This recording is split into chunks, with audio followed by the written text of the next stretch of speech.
Okay. I shall go back to screen sharing and click on the right things, and then we'll get going again. Whoops, yeah, that's fine. We're now here. We're now into chapter 5. And, well, Belshazzar, who we've already mentioned, ruled after his father had died. And we know the story. He gave this great feast, and he was so thrilled with it, he ordered that the vessels from the temple in Jerusalem be brought in for them to use. And whilst they were drinking and from them and praising their own idols, the finger of a man's hand appeared on the wall and wrote on the plaster on the wall of the palace, and the king only saw part of the hand which wrote. Immediately he calls all his astrologers, soothsayers, wise men, and everybody else like that he could collect, and none of them could read the writing or understand what it meant. And he was a bit downcast, but in steps the queen, a bit like Esther in the book of Esther, but here in a slightly different setting, and reminded the king of Daniel, in whom is the spirit of the holy God. And when Daniel arrives, he reminds Belshazzar of how his father had been humbled for 7 years and how he'd come to recognize the authority of the Most High God. And he rebukes the king and says, you've not humbled your heart, although you knew all this. And so he reminds him what happened to his father. He says, when his heart was lifted up and his spirit was hardened in pride, he was disposed from his kingly throne, and they took his glory from him. Then he was driven from the sons of men. His heart was made like the beasts, and his dwelling was with the wild donkeys. They fed him with grass like oxen, and his body was wet with the dew of heaven, till he knew that the Most High God rules in the kingdom of men and appoints over it whoever he chooses. I suspect at that point, Belshazzar was hoping God would deal with him in a similar way he dealt with his father.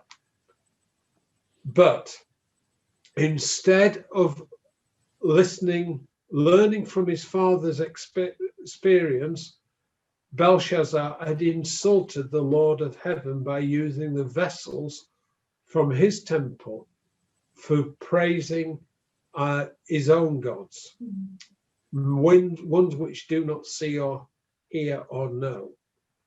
And because of that, Daniel interpreted the dream in a much stronger way. And, not the dream, the writing on the wall. And this is what he told him. He said, this is the inscription that was written, Mene, Mene, Tekel, Upharsin, or however you pronounce it. This is the interpretation of each word. God has numbered your kingdom and finished it. You have been weighed in the balance and found wanting. Your kingdom has been divided and given to the Medes and Persians. An incredible response. He'd already promised that whoever interpreted it would be highly rewarded. And so Belshazzar, almost as if he didn't believe it, commanded, and they clothed Daniel with purple and put a chain of gold around his neck and made him a proclamation concerning him that he should be the third ruler in the kingdom. However, that very night, Belshazzar, king of the Chaldeans, was slain. And Darius the Mede received the kingdom, being about 62 years old. So here we have again a man who's a ruler needing to recognize and failing to recognize that the God of heaven is in charge. And that's what it feels very much like in our world today, that the rulers of this world refuse to recognize that the God of heaven is in charge. So let me press on though. We're now into chapter 6, perhaps the best known chapter of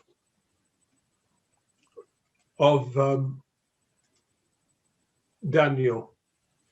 That Daniel in the lion den.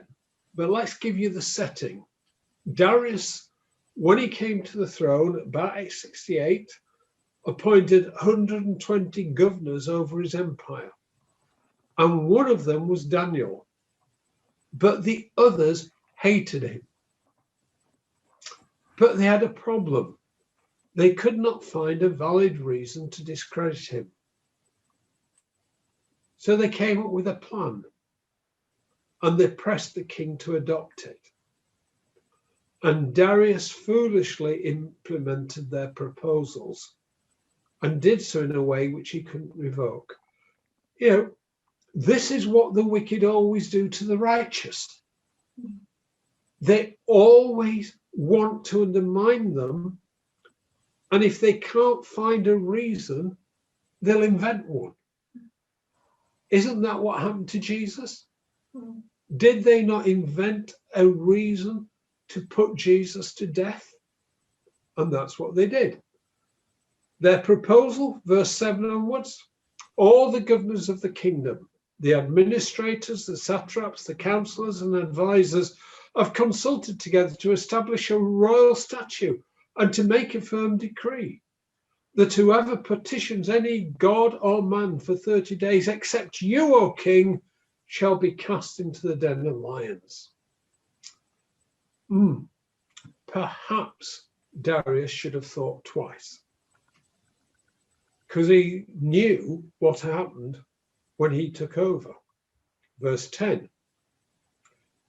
Now when Daniel knew that the writing was signed, he went home and hid in the cellar and cried out to God. No, it doesn't say that, does it? It says, in his upper room, with his window open towards Jerusalem, he knelt down on his knees 3 times that day and prayed and gave thanks to his God, as was his custom since early days. Daniel didn't change his ways, even though it was putting him at risk. Then these men assembled and found Daniel praying and making supplication before his God. And they went before the king and spoke concerning the king's decree. And the king answered, said, yeah, you're right. That's what I said would happen. And so they answered and said before the king, that Daniel, who is one of the captives from Judah, does not show due regard for you, O king, or for the decree that you have signed, but makes his petitions 3 times a day.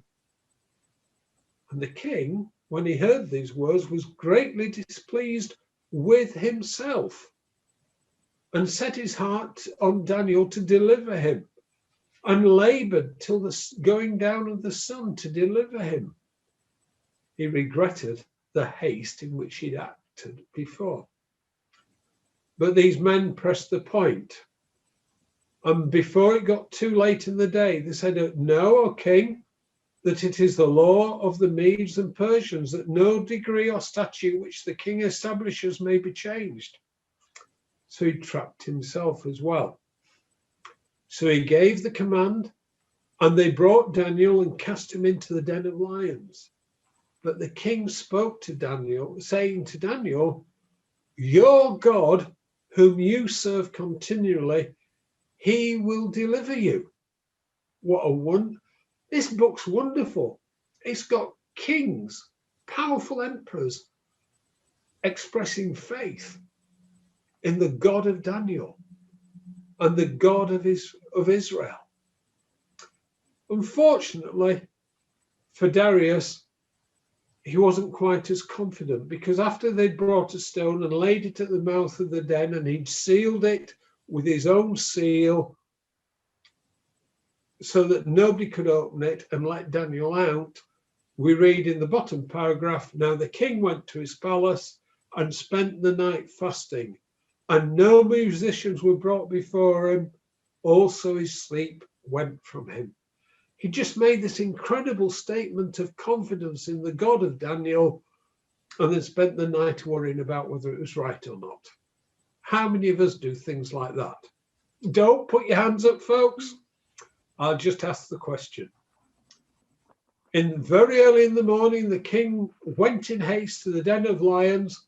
And when he came to the den, he cried out with a lamenting voice to Daniel. The king spoke, saying to Daniel, Daniel, servant of the living God, has your God, whom you serve continually, been able to deliver you from the lions? Then Daniel said to the king, O king, live forever.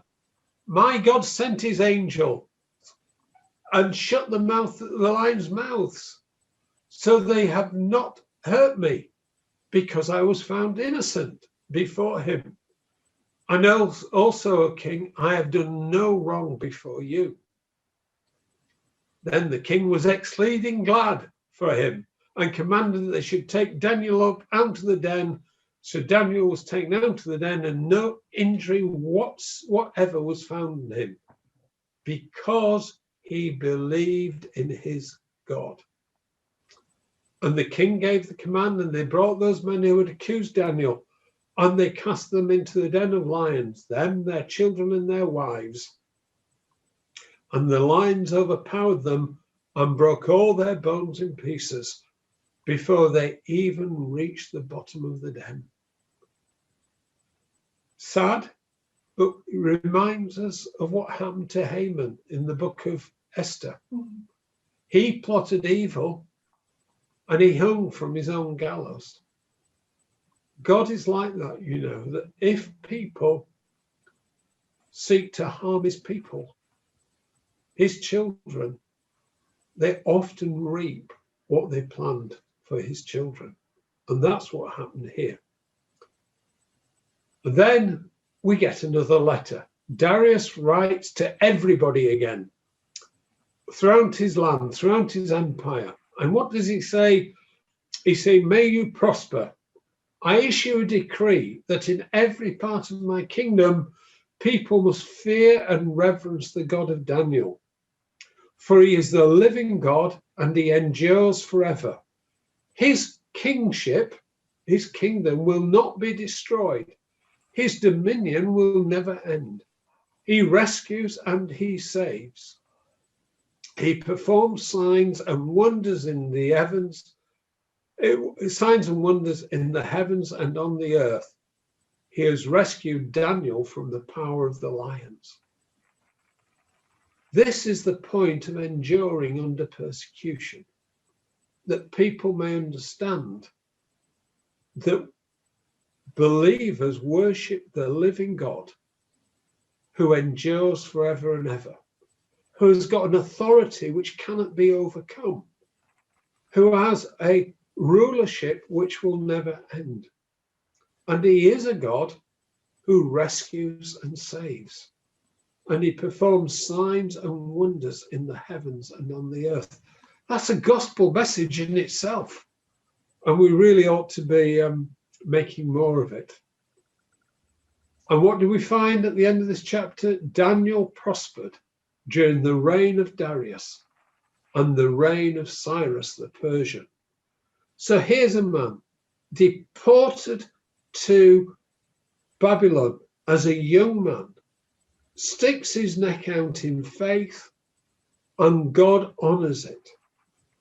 And God preserves him and gives him a position of status, not just with one, but with 4 emperors.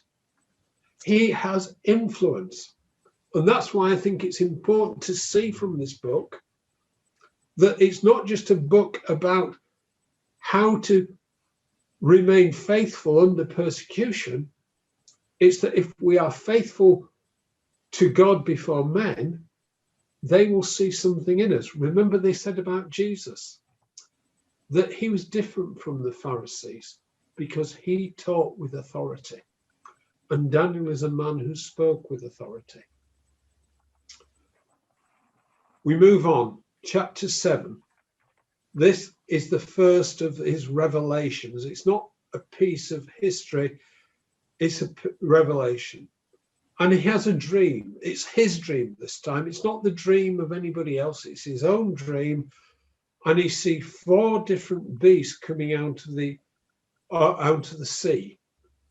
They're all different, but one in special, the 4th one, grabs his attention because a little horn on its head has eyes like a man and a mouth and speaks. And that really does capture Daniel's attention. Then, when he'd seen these beasts, Daniel saw the Ancient of Days and his throne being set up. The 4th beast is killed, and I've put boy there, it's his body thrown into the burning flame. The 3 other creatures lived on, but had their authority taken away. And he wants to know what it means. And after he's seen the Ancient of Days, Daniel says this: "In my vision at night I looked, and there was before me one like a son of man, coming with the clouds of heaven. He approached the Ancient of Days and was led into his presence. He was given authority, glory, and sovereign power. All peoples and nations, men of every language, worshipped him. His dominion is an everlasting dominion that will not pass away, and his kingdom is one that will not be destroyed." So here we are. This is back to that stone which attacked Nebuchadnezzar's statue so much earlier on. This is the kingdom which will never pass away, will never be destroyed. And he says, "I, Daniel, was troubled in spirit, and the visions that passed through my mind disturbed me. I approached one of those standing there and asked him the true meaning of all this. So he told me and gave me the interpretation of these things. The 4 great beasts, the 4 kingdoms that will rise from the earth. But the saints of the Most High will receive the kingdom and will possess it forever. Yes, forever and ever." So these 4 beasts have 4 kingdoms, but the ending is the same. Their kingdoms fail. God's kingdom is given to his people and they possess it forever and ever. But Daniel still wants to know a bit more about this 4th beast, the one that had really got to him. And he concluded, "As I watched, this horn was waging war against the saints and defeating them until the Ancient of Days came and pronounced judgment in favor of the saints of the Most High. And the time came when they possessed the kingdom."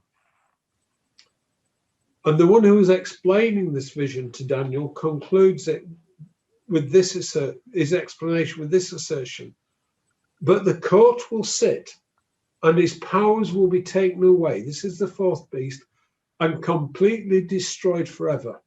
Then sovereignty, power, and greatness of the kingdoms under the whole of heaven will be handed over to the saints, to the people of the Most High.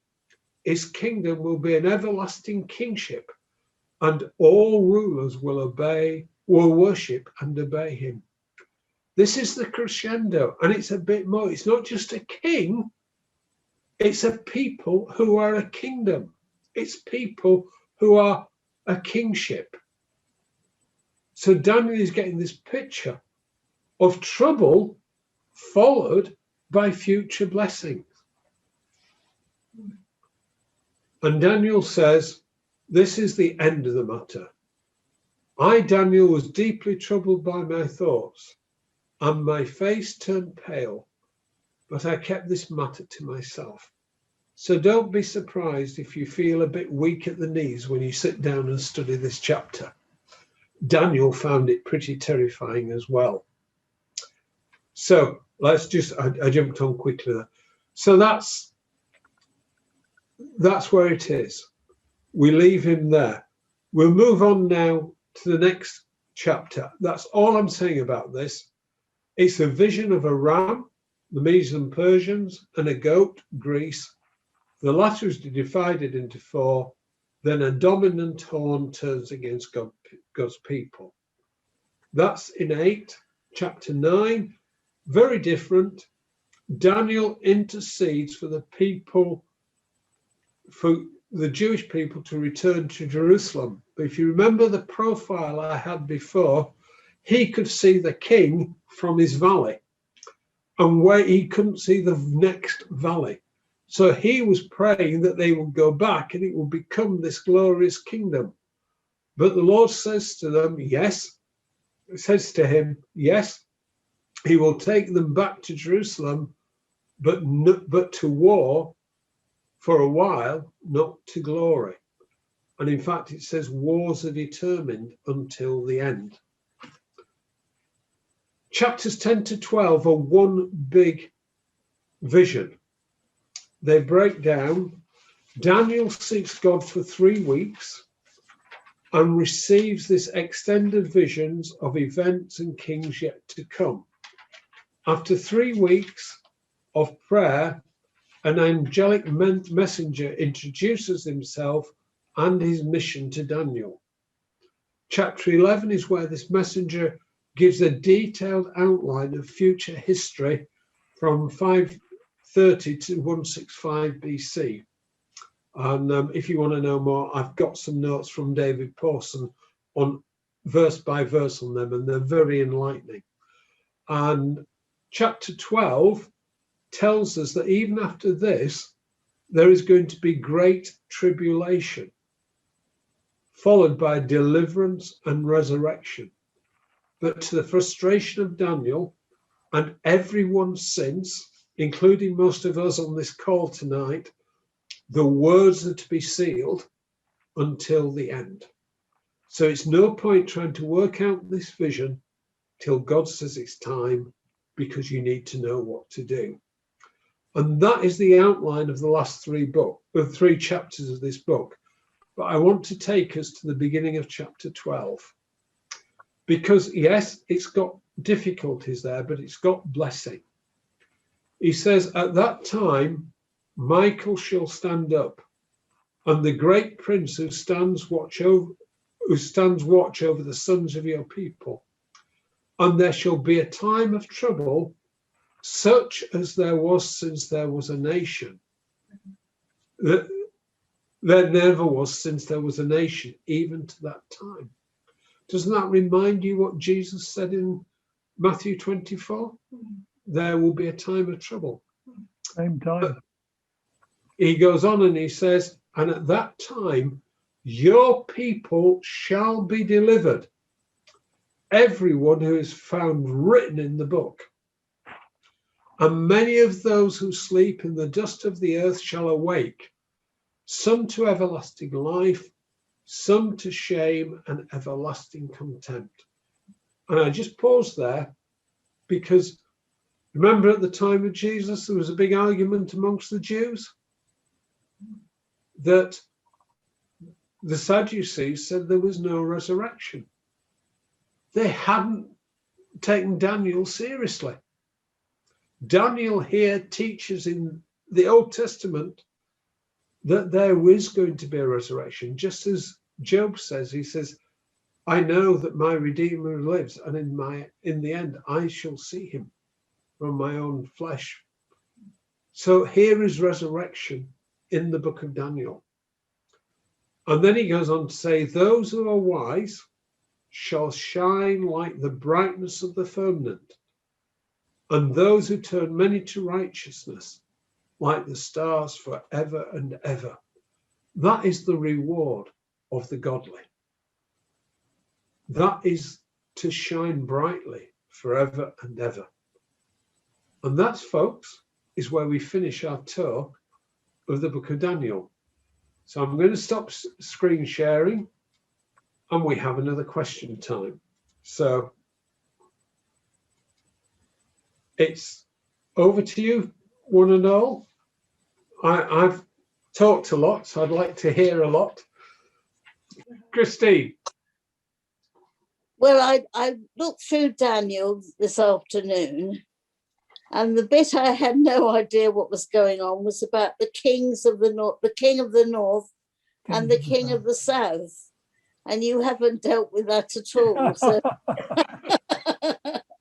have you any words of wisdom about that? That chapter is a very detailed prediction of what was going to happen after they returned from Jerusalem all the way through to just before Jesus comes. And what I will do, I will send you a copy of the notes that David Pawson produced, because it goes through far better than I can do from memory which king each bit is referring to and what happened. And it is very useful. And if anybody else wants it, do let me know and I'll send it to you.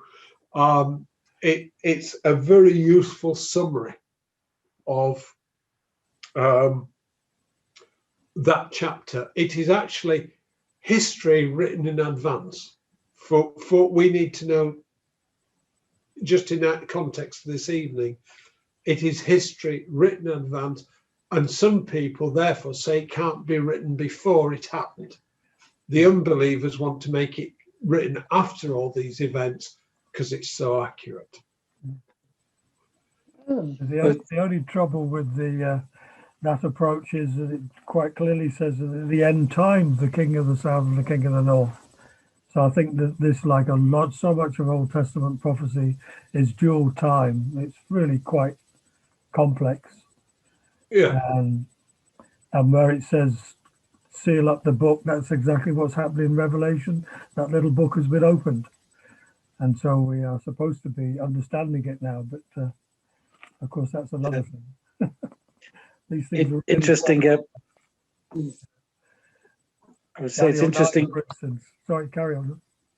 I was saying it's an interesting point because it's talking about prediction, but the whole of the message is bolstered by, well, it would have been even for Daniel by the writings of Isaiah, which, I mean, it's unavoidable. I mean, Daniel would have been able to take Isaiah along to Darius and show him the text where he was calling Cyrus by name to come and take the kingdom away from well, it doesn't mention Belshazzar, but it does mention an unfortunate incident to do with his bowels, when he found out that the Persian and the Medes had actually invaded the city and taken it without.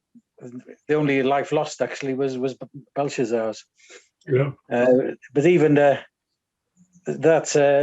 even with that bolstering his faith, Daniel would have been hard put to it. I mean, I don't know if you've ever been close to a lion. I once went to the Isle of Wight and they said, would you like to see the tiger, which had just had a cub? And we went into this like concrete bunker. The first thing that hit me was the smell of stale meat. And it was purring, I suppose. But the noise it was making was it shook the entire bunker. It was quite unnerving. The point that these animals, the lions, were actually starved and would have been roaring and howling. Daniel would have known fully about that, even when he knelt down to say his prayers. So it just shows what faith he had. Yeah. Well, he did have the angel there patting him on the head. I know, but the picture you show of these serene lions sort of purring at his feet, I could just imagine they would have been circling and growling all night while he was he was kneeling there. Oh, dear. Anyone else?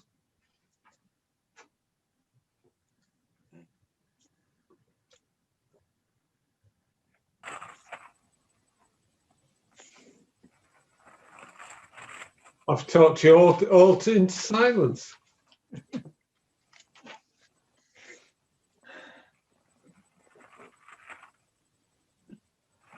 Yeah, I think it's probably not so relevant to Daniel, except that it's talking about the end times. But it's auspicious that it seems all the enemy nations circling in the end times seem to have one religion in common. Yeah. There's a couple of points that when we were reading the writing on the wall, you're probably aware that Shimon Peres was the man that wanted to divide the kingdom, the modern kingdom of Israel. Yeah. Can't be a coincidence. But the other thing that occurred to me, we were talking about the Haman also suffered the same fate that he'd prepared for his enemies. And it reminded me of something that Jacob Press said quite some years ago, that before the Second World War, the Germans enclosed the Jews in the ghettos and built a wall around it and shot anyone that tried to get out. After the war, Berlin had a wall built around it, and people escaping from it were shot. And when you look at Germany now, for all its anti-Semitism in the past, it's been absolutely overrun with Semites. But of course, they're mainly Islamic Semites rather than Jewish ones. So there's all this quid pro quo going on every kind of level, from national down to personal. I think I'm right. Historically, the actual origin of the Islamic deity is from Edom, the Edomites. It's from is it Petra, the seat of Esau. I believe that even the Kaaba in Mecca, it's built, its dimensions are the same as the pagan temples that they worshipped back in the day, when they were constantly antagonistic towards Israel. Well, it starts in 1 Kings 19. The crescent moon worshippers were worshipping Asherah, which is what the Shia Muslims still do to this day. They cut their own and their children's heads open to worship Asherah on the day of Asherah. And that's condemned in 1 Kings 19 and 20 for the crescent moon worshippers. Obviously the predecessors of Islam. There are no coincidences in the world, are there? No.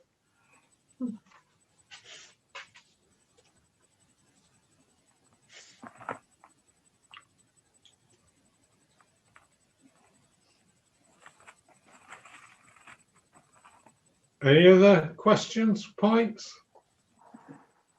Because I have got one more slide to share if not. We might even have a sing-along. I don't know yet. Oh, no. Doesn't work on Zoom. What was it? Billy Bray, is it the lark as well as the crow has a voice? More like Raven. No. I'll tell you before I show it to you. All the time we've been preparing this, one hymn from my Sunday school days has been coming back to mind. Anybody know what it might be? I can only think of Dare to be a Daniel. Exactly right. Yes. Dare to be a Daniel. And it just kept coming back to me. And particularly the chorus, which is the bit at the top there in big. Dare to be a Daniel, dare to stand alone. Dare to have a purpose firm. Dare to make it known. I think there's so much there. Standing by a purpose true, heeding God's command. Honor them, the faithful few. All hail Daniel's band. I won't go through it much more than that, but I do have a video that I could play to us in a minute when I stop the recording. But it just struck me that that is really something we need to take to heart in these days. I do believe it's going to get tougher because, like Daniel, we are going to live amongst a people who are under judgment. One of the things you see throughout the Old Testament is that God's people end up having to endure the circumstances through which the unbelievers are being judged. They don't get out of it. Elijah had to live through the famine, but God provided for him. Moses had to wander around the wilderness for an extra 40 years with Joshua and Caleb because everybody else hadn't believed. Daniel and his friends ended up in Babylon, but they were faithful men. They still ended up there. And some of us, well, we met Christine last year on a course called Living in Babylon. And I've got to say, one of the biggest disappointments for me was there was very little mention made of Daniel and Daniel's faith of how he chose to live in Babylon. And to me, if you want to know how to live in the days ahead, it's the 7 chapters of Daniel that talk, the 6 chapters of Daniel that talk about the practical side that we've got to come. So my feeling is, I want to leave with you that phrase: dare to be a Daniel, dare to stand alone, dare to make a purpose firm, have a purpose firm, dare to make it known.